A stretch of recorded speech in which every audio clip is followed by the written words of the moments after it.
చాలా కీలకమైన అంశం ఏంటంటే ఇందులో ఫామ్ హౌస్లో సీన్ రీకన్స్ట్రక్షన్ చేసిర్రు.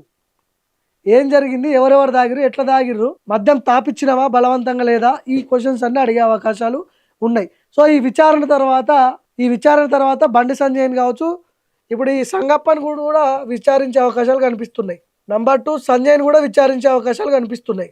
ఏది ఇప్పుడు భగీరథ్ ఒకవేళ ఈ పోలీస్ కస్టడీలో నేను చెప్పినటువంటి క్వశ్చన్స్ ఒకవేళ అడిగితే ఎవరెవరు నిన్ను తీసుకుపోయి దాచిపెట్టిర్రు, సోషల్ మీడియాకి ఫండింగ్ ఎంత ఇచ్చిర్రు, అవన్నీ ఒకవేళ సంజయ్ చేపించిండు, సంగప్పనే ఉన్నాడు బ్యాక్ ఎండ్లో అని తెలిస్తే వీళ్ళిద్దరిని కూడా విచారిస్తారు నోటీసులు ఇచ్చి. వాళ్ళిద్దరికి కూడా పోక్సో కేసులో ఇన్వాల్వ్ చేసి వీళ్ళిద్దరికి కూడా శిక్షార్హులే అవుతారు అప్పుడు. సో చాలా కీలకమైన అంశాలు ఈ కస్టడీలో బయటకు వచ్చే అవకాశాలు కనిపిస్తూ ఉన్నాయి.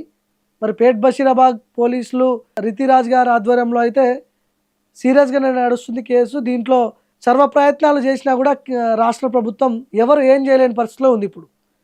సో అడ్వకేట్లు, న్యాయ నిపుణులు ఏం చెప్తున్నారు అంటే 2-3 నెలల బెయిల్ వచ్చేస్తుంది, పెద్ద దీని మీద ఆలోచించాల్సిన అవసరం లేదు, పొలిటికల్ ఇన్ఫ్లుయెన్స్ గట్టిగా చేపిస్తున్నారు, దీని వెనకాల బడా బడా నేతలు చక్రం తిప్పుతున్నారు, 2-3 నెలల తర్వాత బెయిల్ వస్తుంది, బెయిల్ వచ్చిన తర్వాత కేసు ఎటో పోతుంది అని చెప్పి అడ్వకేట్లు, న్యాయవాదులు చెప్తున్నారు మనం చేసిన ఇంటర్వ్యూలలో.